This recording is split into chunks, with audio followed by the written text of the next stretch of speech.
recording process this week. So I am expecting it to probably crash or do something different, because I've got Mr. Holbrook on the other screen on Skype, so hopefully he's there. So I am expecting it to probably Yes, you can hear me? Yes. Yes. But just sees it in when you say something. Now you say something now, Jeffrey. Okay, looking good.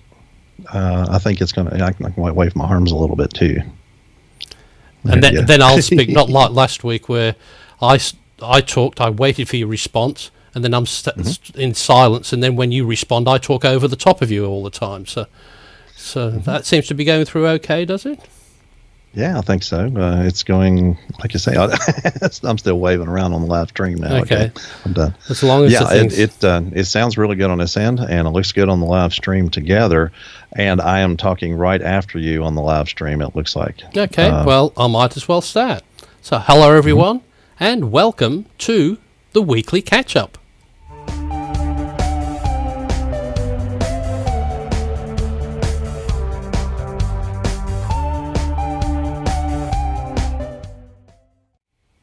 And we're back, and joining me, as always, the co-host of the Weekly Catch-Up, Jeffrey K. Holbrook. And how have you been? Hey, good to be here.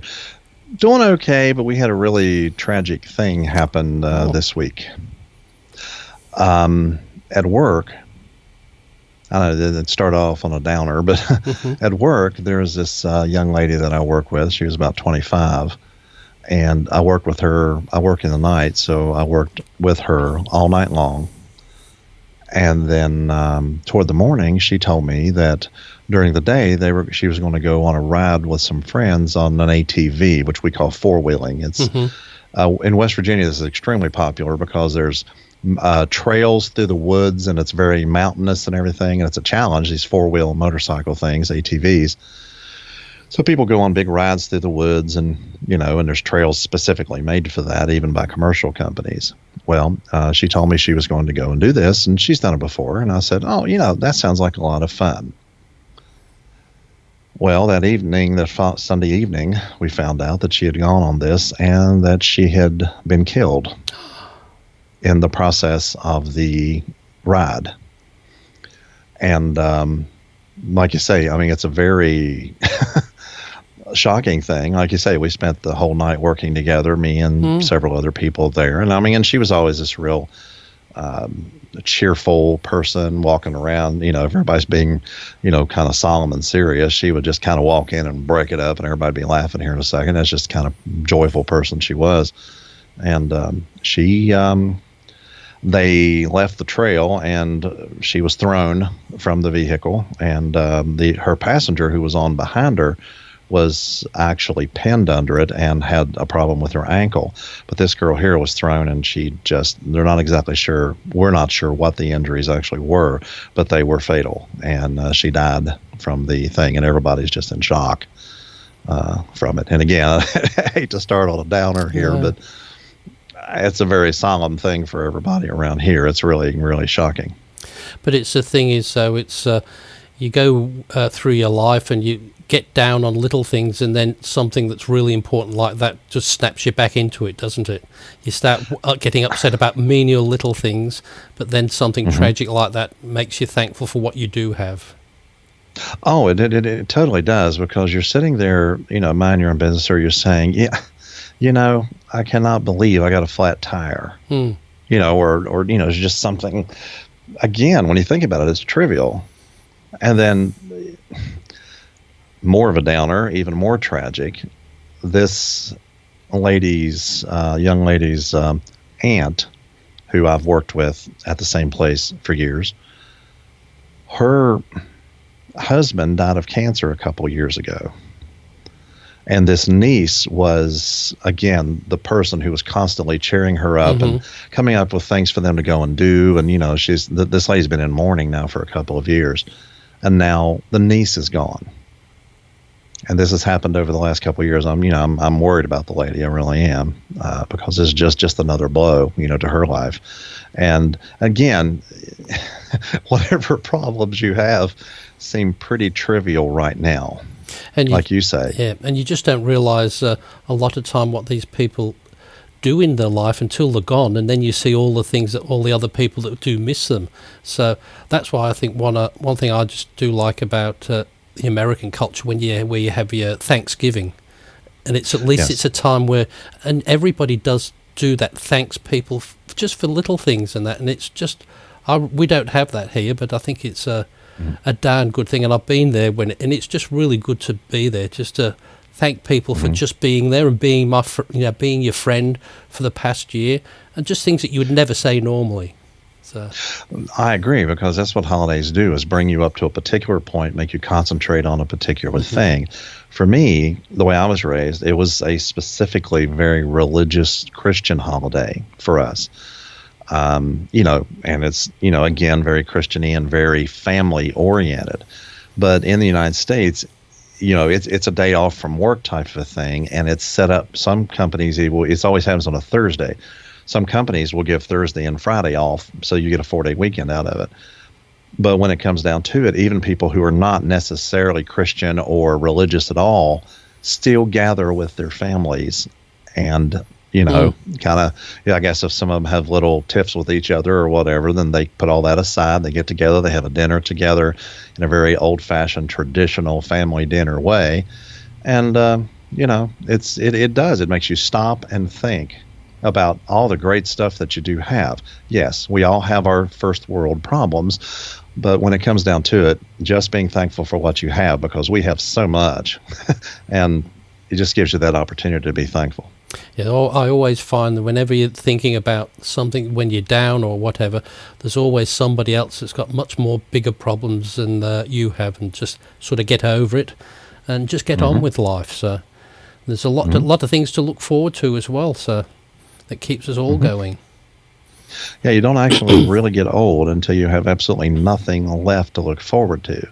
And I'm finding, and you're going to spend all your time looking back then, but I can't imagine when I will have nothing to look forward to, because there's always something you want to do, or, people you want to see, or again, now that you're here and we have this set up, now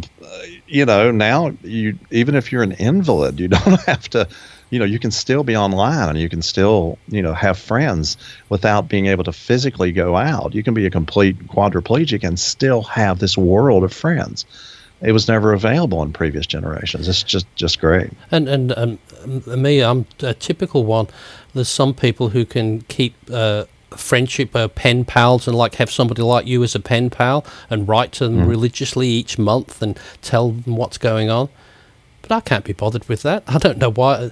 I could be. I don't mind writing the letter, but I just think, oh no, that's a bit rubbish. But when you get on the line like we're doing now, just having a chat, and it's quite good to do that, and people just do a lot more of that. Like, if somebody had told me, I've never been an outgoing, meeting a lot of people person, but since all the internet and all the communities out there, I've come out quite a bit to people to meet different people, and I've met you, but also met Rick, who I do Tech Down Over with, and we met him through an Adobe Captivate session online. And then we met up at one of the conferences and struck up a really good friendship. So I've been over and visited him a few times, and that. But people say that the internet's keeping people away from socialising with people, and I think that's a bit untrue, because those people who don't like to socialise probably do more socialising on here and get out and about and see more people than they would have without the computers. Before, all they did was just sit inside and do something else, but just not talk to anybody. But at least they're talking to people, they're communicating and keeping some sort of skills up and that. But I think you can get obsessive with it, like some people do, and just keep on and on. But I mean, you've just got to have it in the right amount of detail for it. But anyway. Oh, exactly. Whenever I go to work, everyone around me, again, I told you, almost everyone I work with is my daughter's age. So they're half my age. So whenever it comes down to it, I don't even take my phone out on the workroom floor with me. It stays in my locker. Then I check it when I go back in there. If there's an emergency call, I never get one. So One time my wife called me and said, the furnace is making this big noise, And I mean, so they will definitely, if she has a call, then it's an emergency. They will come and get me if it's an emergency just within the 2 hours between breaks. And one day she called and said, the furnace is, making this big noise. And I said, well, what's it sound like? She held it up and it was going wham, wham, wham, wham, wham, wham, wham. And I said, okay, you see those two breakers on the front of it? Pull them both. It's going to be hard. Pull them both down now.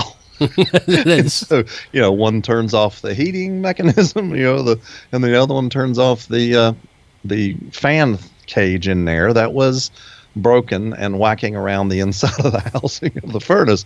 And so it was an older furnace, and so, we had it replaced and everything. But it was an emergency, and so they went ahead and come and got me. But I don't really want to stay constantly connected.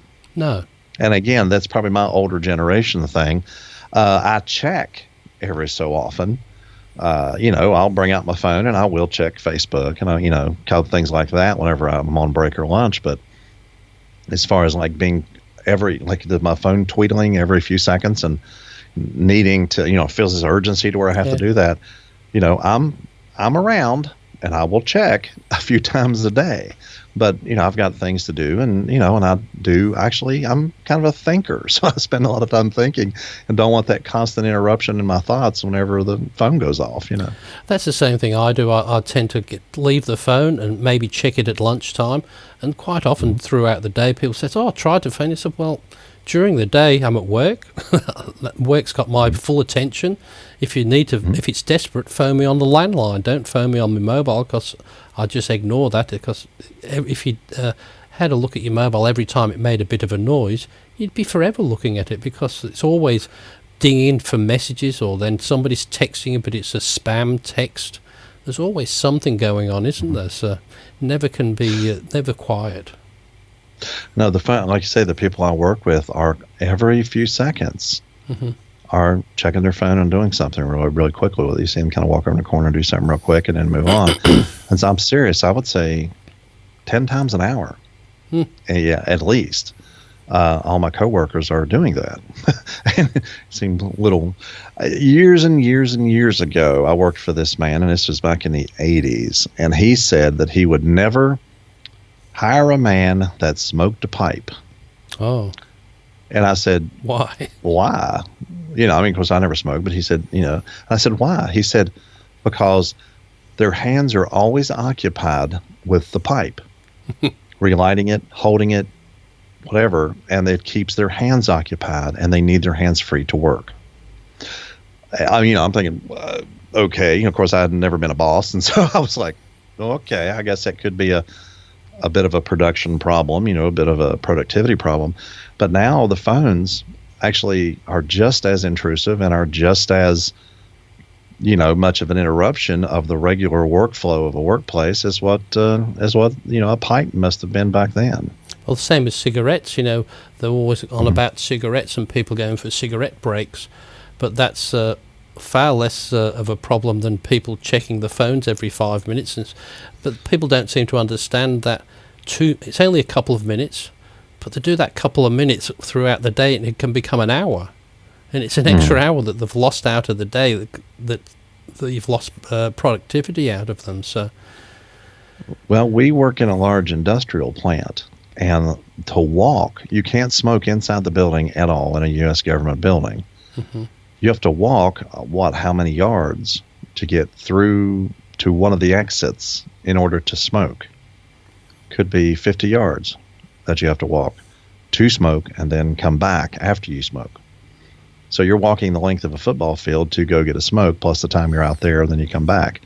And so it's the plant's big enough to where they actually give you extra minutes to walk to break and back, because of how big the plant is. So yeah, it's an issue, I think, about the productivity. And again, nobody I don't think is as productive as what they could be if they just really ground their nose to it. But I see things that are, again, pretty blatant non-productive, and it's just kind of surprising sometimes the way people look at things like that, as opposed to maybe an older generation person would look at it. Yeah, but it's the way that the way of the land at the moment. Everybody does it, so nobody says anything about it. So it's right. Just Well, the way there's actually policy about it where I work at, but it's never enforced because the bosses are doing it too. Yeah, well, but I mean, yep. I try. As I said, the only time when I have my phone, I've got the office phone and I've got a work phone as well, but I'll redirect that to the office line. So if it is a work call, because it usually always will be, but I only have the phone on when I'm sort of out and about and not at the normal desk. So anyway, I've been out and about again last week. You know, I wasn't available. I went to work, had to spend a couple of days in Queensland for work, which was quite nice, but being on the plane again, I caught another cold, so I've got a bit of a cold again, getting over that one. It was been pretty bad the other day, but it came on very quick and it's going away again, so I'm sounding a bit throaty at the moment, so I start breaking up. But the thing was, it was down here last Wednesday. I went there last Wednesday morning, and in Melbourne it was 11 degrees and pouring down with rain. And, okay. And then in that's Celsius, so I can't figure out what it is in Fahrenheit. That's what I was thinking. And then in Queensland, it was the same thing, pouring down with rain, but it was 18 degrees. So it was quite a lot warmer. And then it was 25 degrees the day after, on the Thursday, when I came back to Melbourne, when it was 12.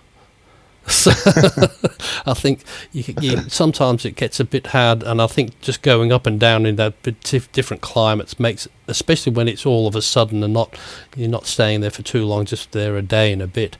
But I did take my iPhone out and did a bit of a time-lapse video. I'll have it ready for next week, hopefully.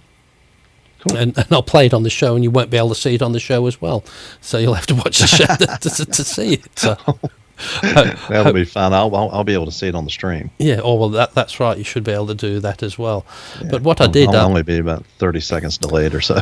I was tossing up, shall I take my camera? Shall I not? Shall I take... Because I just took a little rucksack with an overnight thing so I could check into the plane fairly quickly. But I'll just put the phone on the windowsill of the hotel and just hit the time-lapse button. And just did a quick 25-second time-lapse, which took about 3 hours, I think it was in time. So I'll have to show you that. That looks pretty good. But I've been trying to get back into doing a bit more filming. So we've got a guest on Tech Down Over this week. I don't know if you see a YouTube channel called Andy X. NDX? Andy X. It's Andy X. Yeah, no, I have not seen that channel. It's a guy from Norway, in Oslo in Norway, and him and his friends and they just do such a fantastic job movie making.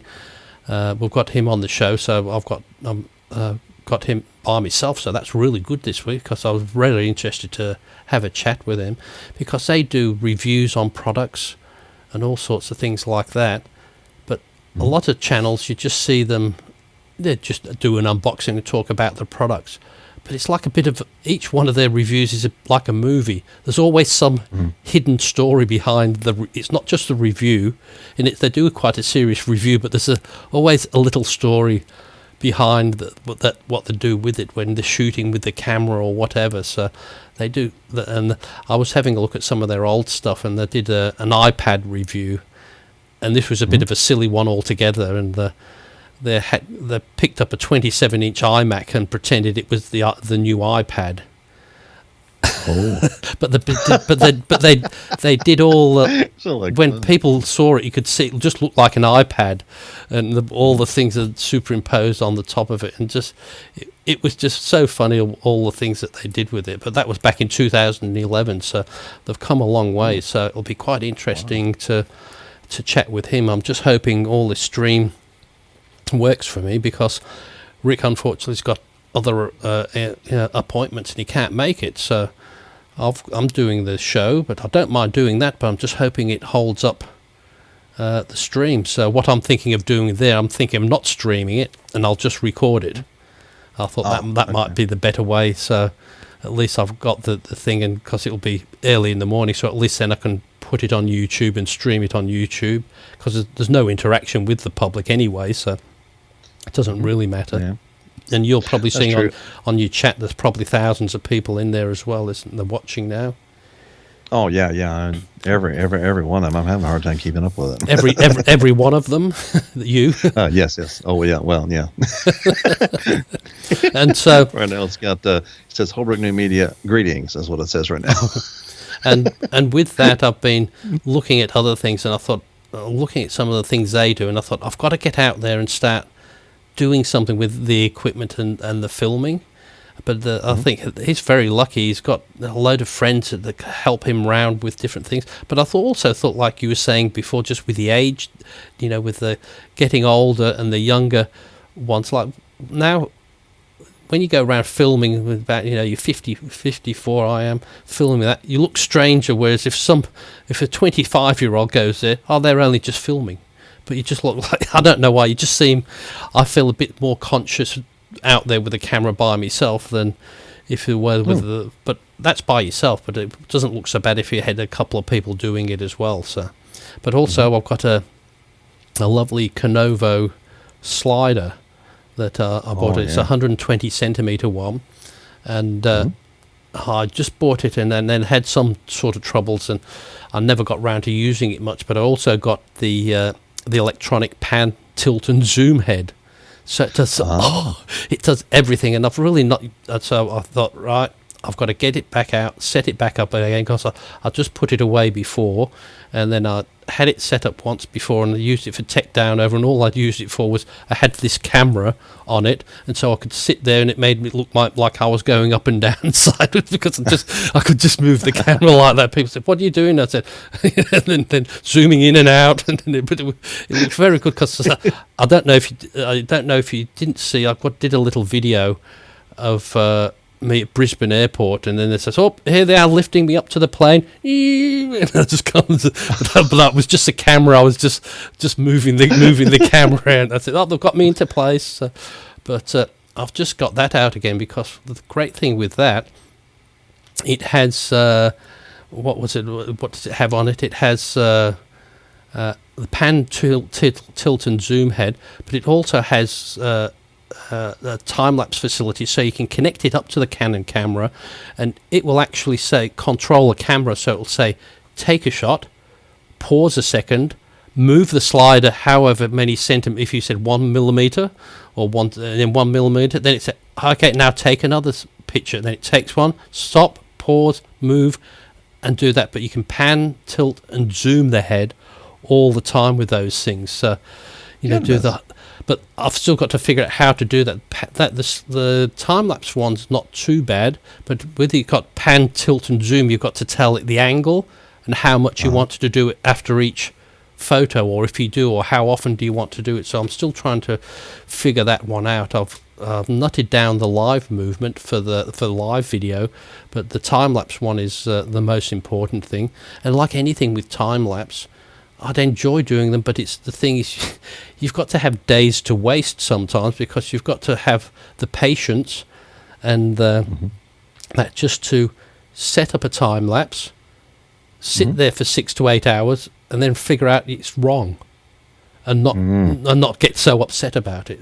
That's what. Yeah, I mean, it's to me something like that is something that you want to do it, and you're interested in it, and you're experimenting. Well, that didn't work. I wonder why. Okay, this is why that didn't work. Now I know what to do. Now let's start again. And after you've been messing with it for X number of months, you'll be good at it.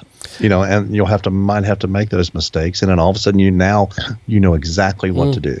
I don't mind making the mistakes. It's just sometimes with your camera gear sat out somewhere for 6 to 8 hours, you think, God, having it there just sat in that place without somebody telling you to move on or something like that. So pick places where it doesn't matter whether you're doing that. But that's the sort of thing I've got to get in there and just start doing, because everybody else, it doesn't matter. As we've said before, we do it for ourselves. If nobody else likes it, well, so what?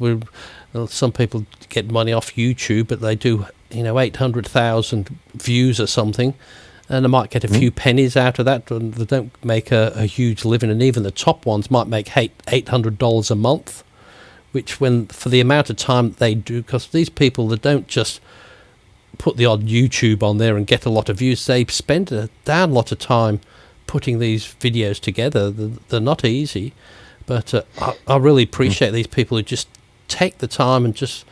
And have you ever looked at Vimeo, instead of YouTube?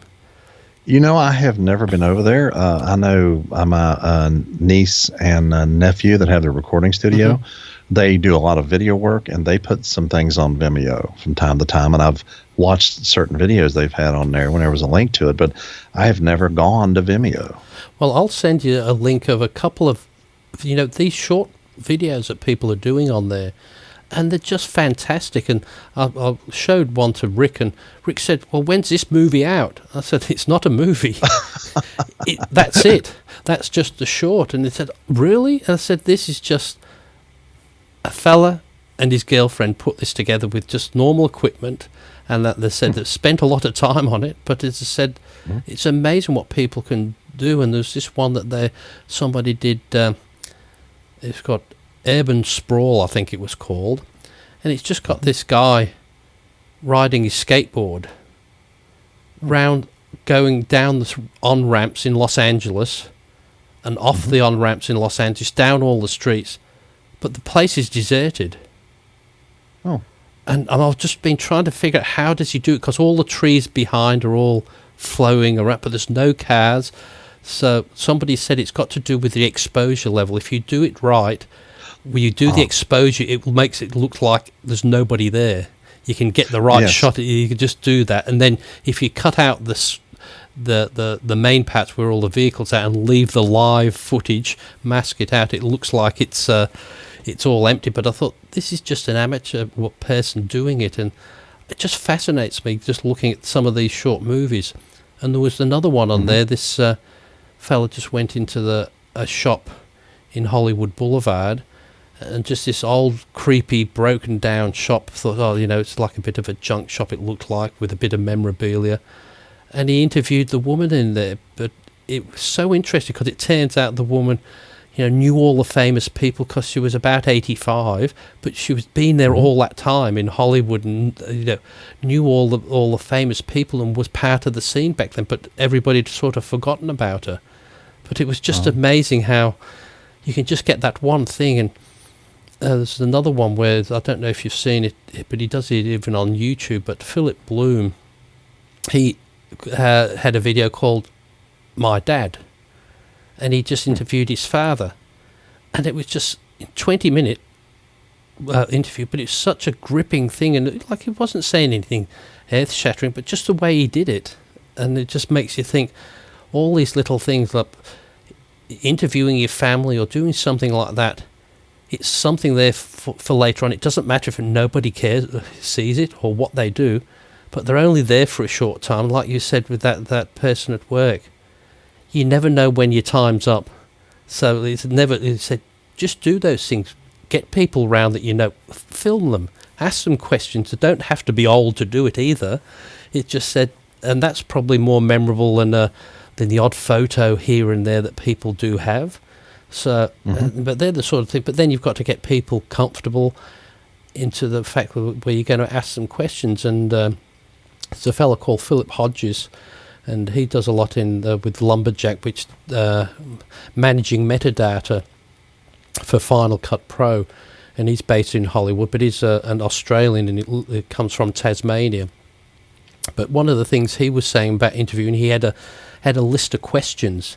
So just 10 questions to ask the people, always the same ones. And so what was the first? What's the first thing you can remember? And I thought, that's an interesting sort of question, isn't it? Sort of, you just don't know, and just get them talking like that. So quite interesting. Back in the 90s, I ended up putting a VHS camera on my grandmother. And she was in her 90s, her early 90s at this point. And I just interviewed her and started asking her questions. How did you and Grandpa meet? I set it up, and of course her daughter, my aunt, was there, to prompt her on a couple of things. But she, how did they meet? What was the name of the minister that married them? I understood that she was raised by her grandparents. What was the story behind that? And all of this stuff. And I just did an hour-long interview, just asking questions and her answering on camera. And of course, she's been gone now for years, and I made copies of that and passed it around all to the family. And have had several of them come up and saying it's hard for them to watch because they miss her so bad. But they are just, it's such a treasure to have. And what happens is young people don't think of it until it's a little late, usually. And to actually have something like that you've actually got recorded is just great. One of the things that I've considered doing now that I've got this set up and I'm actually recording the audio from our Skype sessions is with my parents down in Florida, going ahead and calling them and recording the audio from calls with them. I might need to send them a microphone or something like that to get it set up with to make the audio good. But I really plan on doing that. Like I say, my dad's 81. My mother, she's 76. And so now I think would be a good time to do that because my mom's computer savvy enough to get it done. And, we'll work it out. And like you say, I may have to send her, I'll probably send her one of these microphones. And then it would just be good audio coming from both directions. And then we could, I could just record it here, because all I got to do is push the button and it's recordable. Yeah. And can you record, does she do video as well with it or not? No, it's just an audio recorder. I'm not recording any of the video. That would be, I would need something similar to what you have to record the video. I'm just recording the audio stream coming in. I'm directly recording my audio from here. It's a local recording. And then yours is coming through the Skype and going into it on a separate track. So I have 2 tracks, one for me, one for you. And it's 2 separate things, and they're already synced up and everything. And all I have to do, if I wanted to do something with it, all I'd have to do is just put it into Audacity and chop it the way I wanted to, and I've got a full thing. I would probably have to raise your volume a little bit because being local, mine's a little louder than yours is. But I would just have to amplify yours slightly, and again, it's a separate track, so I can even them out exactly, and then I can combine the 2 and have a single track when I'm ready to. Yeah, well, that's good, but it's all to do with memories, and a lot of people take pictures and take videos of things that might do good, and then it's, oh no, that's rubbish, and they delete it and throw it away. I'm a bit of a hoarder because if it's a decent sort of a picture, and even if it doesn't make any sense, I'll keep it, or a bit of footage, because you never know when you might need that bit of footage. You might need a cruddy bit of footage that you've shot before. As long as you can see it, and the only things I throw away are things where you've got the lens shutter on and it's just black, or you just can't make anything out of it, because some of the pictures I've taken that's been so horrible and black, sometimes you put them into Lightroom, and you can regain them quite a bit by just tweaking a few things when you're shooting RAW anyway. So there's a lot of things you can recover from, but that's why I think this day and age, the storage is quite important for a lot of things. Like I've got down here is a 15 terabyte, five disc array. Is that what they're called? Yes, and there. So the Drobo, and what you can do with that is, as the ones get cheaper, so if the 6 terabyte drives get cheaper, I'll take one of the 3 terabytes out and put a 6 in, and it'll rebuild. It might take 24 hours before it fixes itself up, but then you can take the next one out and you can replace them. So eventually then you've got the 6 terabytes, and it sort of spreads it across there. So if one, you can have, depends on how you set it up, you can have one disk drive die, put a new one in, it'll recover. And if you can have it so 2 can die, but then you cut down your storage again, because if you have it with just one, you probably I've got to say about 15, but it won't store 15, it'll only record 12, because some of that is there for the redundancy, for the backup type thing, to stop it from crashing or whatever. So But even then, I've got to that stage. If I lose everything, I'll lose everything. I'm not going to lose any sleep over it, because if I back up the backup of the backup, and I've just got to that stage, and then I'll probably, I've got all that, but a lot of the times I don't know where it is, or I've forgotten I filmed that anyway. But that's the thing. You've just got to sign in and make sure you know what you've got. Mm-hmm. About the recording and stuff like that, sometimes you actually get things that you don't realize. The reason why you shouldn't delete a lot of things, you get things that you don't realize you're going to want later. And part of it's not of a value now, but then all of a sudden an event happens, such as, like you say, my friend dying. We bought our first VHS video camera in 1990, and it was one of those up on your shoulder jobs. And we bought it because it was 2 weeks. Our daughter was going to be born. And also, my father-in-law was ailing, and we didn't know how much longer he would last. And so, we wanted to get a lot of video footage of him. And so we were, videoing, the baby. We got video of her pregnant, and, the last, when you're walking her around the mall for the last couple of weeks, getting her all walked off and everything so she can have the baby. And then, videoing the baby and videoing, her father and videoing. And what's funny is her mother, of course, is in all these videos that we were doing with her father. And there's 18 years between those two. But then her mother got cancer and died before he did. Oh. And so we had video of her mother because we were trying to video her dad so much. Yeah. And so, you really never know. I had another friend that her mother would not, and father would not really go and have any type of a family portrait. She wanted one so bad, and they were older, and they just wouldn't go. So I went to church with the lady, and she made arrangements with me, and I showed up over at their house on Easter Sunday. And so I was there when they got home, and they were in their Easter clothes and dressed up, and we did a portrait session right there. It was basically a captive type of a thing.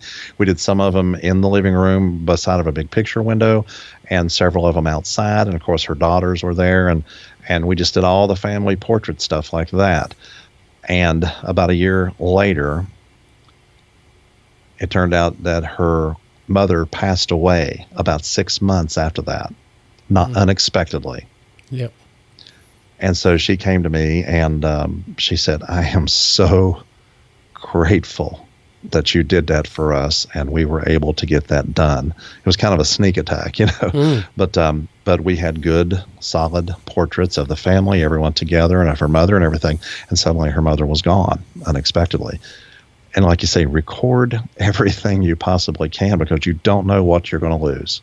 No, that's right. The people and the images and like you say, the video and stuff. And sometimes people just get too hung up on the right setting, the right composure of the pictures. Yeah, that's important to get the great pictures and that, but don't stop you from pressing that button because you can't get one, because that might be all you've got. And sometimes, like you see on the news, and some of the top pictures that we've seen of all times are not in focus. They're very noisy, but the scene the picture that they tell, is worth 1,000 words. So I mean, it's not always the quality of the picture that makes a difference as well. So I agree. Like you say, never don't push the shutter because it's not perfect. Perfection can really ruin what really needs to be done sometimes. And also, we're lucky these days with digital. It doesn't cost you anything. I always remember when my father and the whole family would used to say, when Dad used to say, "I'm getting the camera out," he'd go, "Oh no," he says, "Oh, will he ever press that button?" Oh no, hasn't got that set right. This was in the film days, and then I don't know. I said the other week, but it was a few months ago. I was just cleaning out the cupboard, and I came across 4 or 5 packs of Super 8 film, not filmed on yet. Still brand new in the box, Agfa. And it was because... Yeah, Agfa. I used to use Agfa film a lot. Because when Dad got the 8mm camera, the proper film camera, Well, it was 3 minutes, wasn't it? The 8mm cameras. That's all you could get on round thing about that, yeah. And he would never. Oh, that's not worth filming. That's not. So he only filmed about 10 minutes worth of film ever I've just had these packs of film from about 45 years ago, and they're still out. They're so old. The ones, because you used to buy them, and that's why they were so expensive, because the processing was included in the price.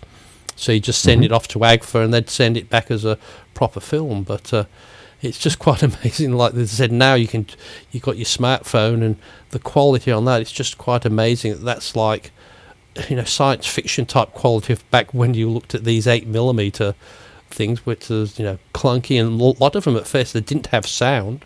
Like, Right. just click and just totally dead, void of sound and that. But it's quite amazing the how much we've come along now, and so easy to do. As I said, nearly everybody's got well, very few people that haven't got a phone. And like I said, I was travelling last week. It quite amazed me. I thought you wouldn't want to be anybody other than Apple and Samsung these days in the phone business, because I was looking at everybody's phone. I couldn't see anything else other than an Apple or a Samsung phone. Well, a friend of mine at work just got a Windows phone, which I'd heard of, but I know they're a very, very small part of the market. But he likes it, and he likes it really well. He thinks it's a great thing. All this talk, you've really, okay, I am on holiday for the next couple of weeks. And now you've got me wanting to get my camera out and actually do some new photography over the next couple of weeks. We're going to be just doing different things, different days, and we are going to take some short trips. But I think I'm just going to keep my camera with me, and maybe take some images here and there. If I'll expect I'll be busy. One of the things I'm going to do this evening, I am going to co-host, like be a guest co-host on the Cinema Toast Crunch podcast. Oh.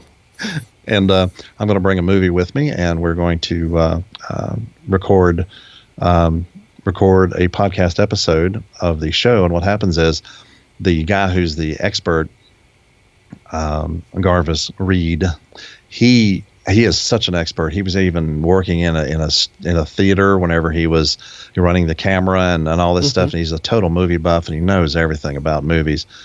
And so he is, we'll be talking about the latest releases and stuff. They'll do that, and then we actually turn off the recorder and watch a specific movie, and then turn it back on and make our comments about the movie and about our impressions, our immediate impressions of this movie. Oh, that'd be good. And so I am taking the movie that we're going to be seeing. He's never seen it, and so it's going to be interesting. I get to be the guest co-host on that show, so that's going to be a whole lot of fun. Oh, that'd be good. The good sort of fun. So you say you don't do it live. Like you said, you record beforehand, stop the recording, and watch the film, and then start the recording again. And then talking about what they do, they put the movie trailer, the original movie trailer audio. Whenever you turn off, then they just insert the movie trailer audio about the movie, and then when you come back, you turn the recorder on and you tell your immediate impressions where you just spent the last couple of hours watching the movie. And so, it'll be about a 3 or 4 hour thing. But, I've known this guy for a long time. I've been a big fan of the podcast, forever. And so they're up to somewhere around episode 50 something, right? This may be episode 50, actually. And so we're going to get in there, and I get to pick the movie. And that's good. And so it's going to be a lot of fun. But like you say, being off and not having to work or worry about, working over the next couple of weeks, it's going to be really nice. And like you say, I may be able to take some pictures, but that's really got me now wanting to get my camera and get out there and do something.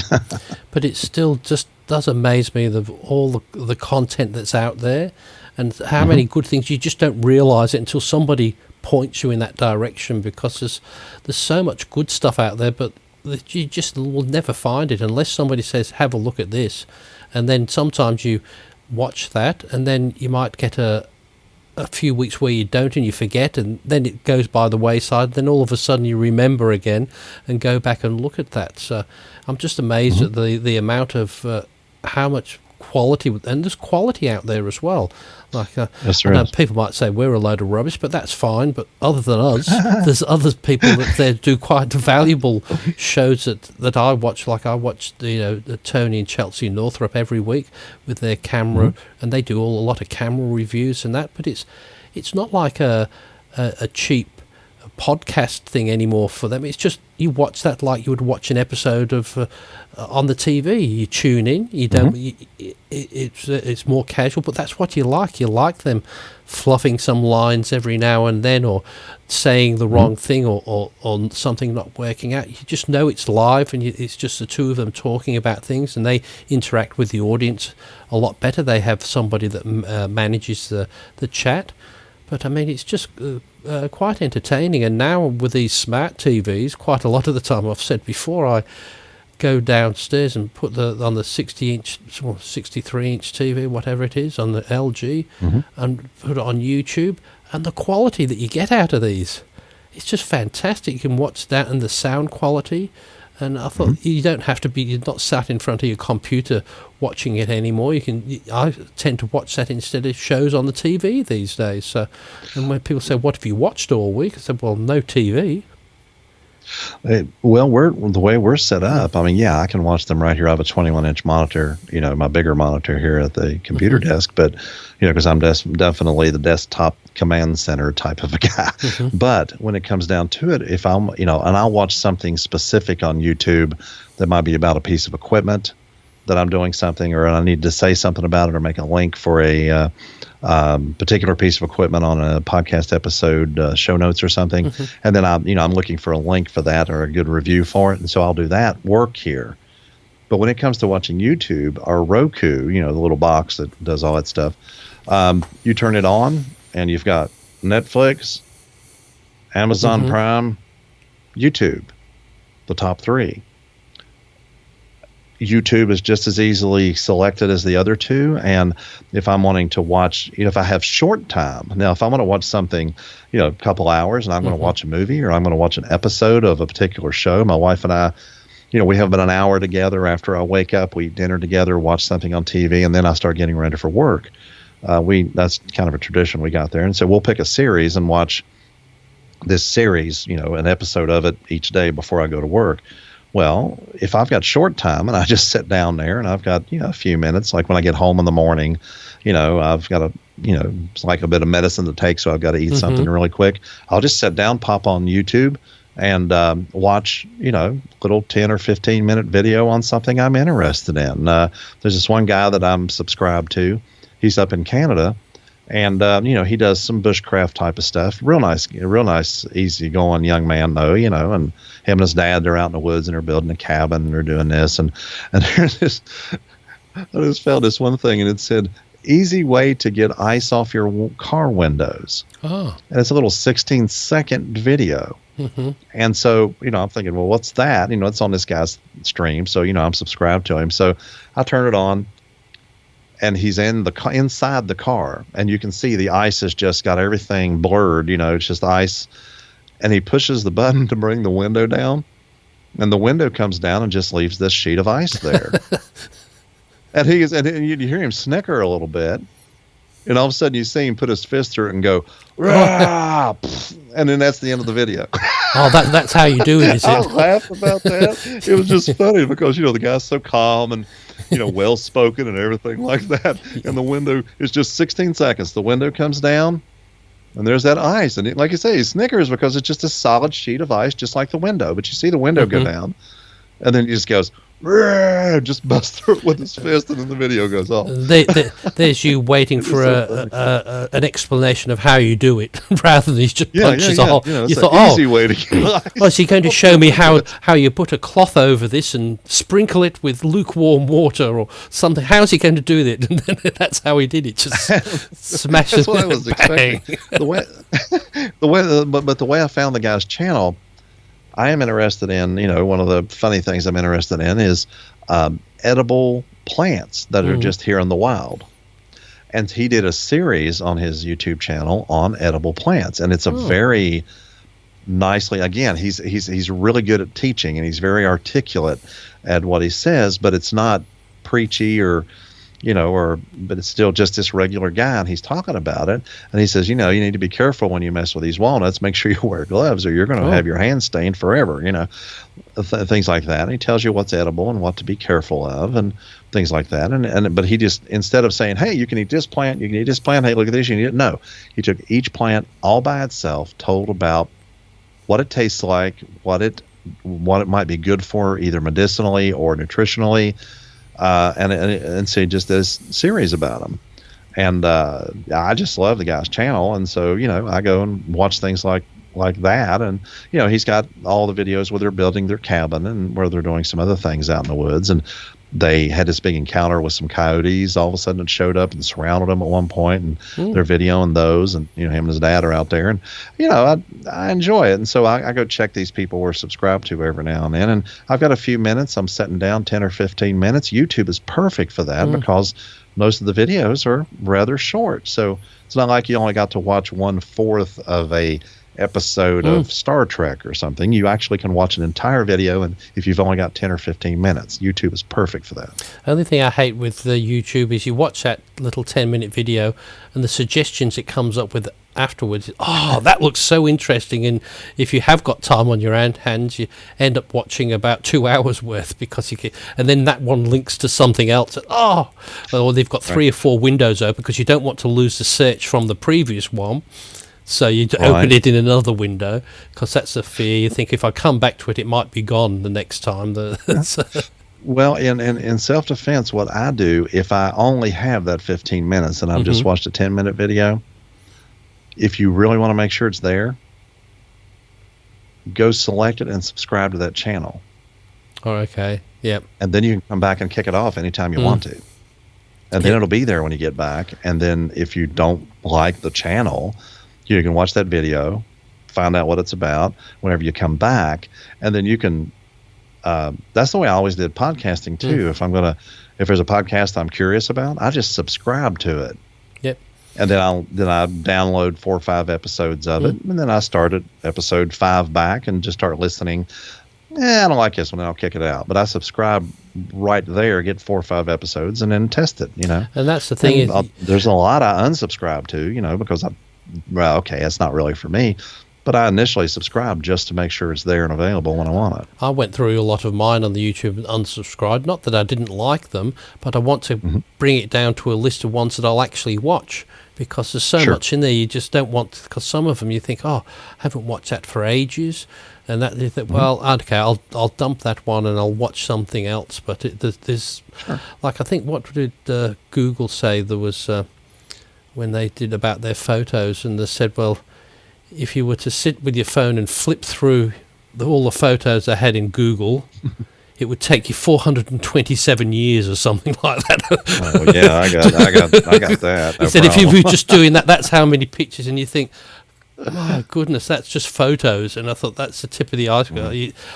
What amazes me, I just think, what's their storage capacity at YouTube? Where's this? They must have it must be like they must store it on the moon, and the whole moon's a big database of storage. But it must be. They must have huge data centers somewhere, mustn't they? Well, I would say they are at least 2 or 3 notches above terabyte. I'm not sure what the next notches are, but we're in terabytes, which they're pretty fancy, But for them, it is however many notches above that. Because I think we're just talking whatever the bytes are. We're just talking about petabytes now, aren't we, for the consumer market now? So that's the next one from terabyte, petabyte. So I don't know what the next one up from that one. So I don't know what a petabyte's 1,000 terabytes. Would it be petabyte? Would it be 5? Petabyte plus tera. I don't know what petabyte, but I'm sure the next stage is 1,000 terabytes. 24. Yeah, it'd be 1,024 with each. Yes, one byte, was like 8 bits, but then you had 1K was 1,024 bytes. 1,024K was a megabyte, and then 1,000, is anyway, it just keeps 1024 of each whenever it goes up. Yeah. By the time you get to 1024 terabytes, that's getting pretty big.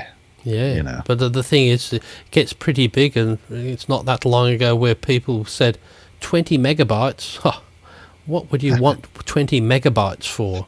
And I mean, that's not that long ago, is it? My first hard drive, which I bought probably in, I would say, 88 or 87, they had just changed the encoding. They had that venerable Seagate 20 megabyte hard drive that everybody was getting. It's 5.25 inch, pretty good size. And it was 20 megabytes. Well, they took the same drive, and instead of formatting it MFM, they formatted it RLL, which was a new encoding, and they got 30 megabytes out of the same drive. That's the one I bought. And I was so thrilled with that. Now, everything was DOS. Everything was text-based at the time. It wasn't graphic environment at all. It was just DOS. And so 30 megabytes, I paid $282 American for it at that point. And, that was it was only $10 more than the 20, megabyte drive. So it was just amazing deal.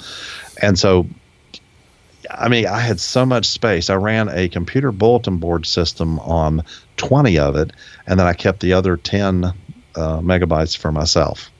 For my own use and everything like that. And that was just the most amazing drive. I just loved that drive.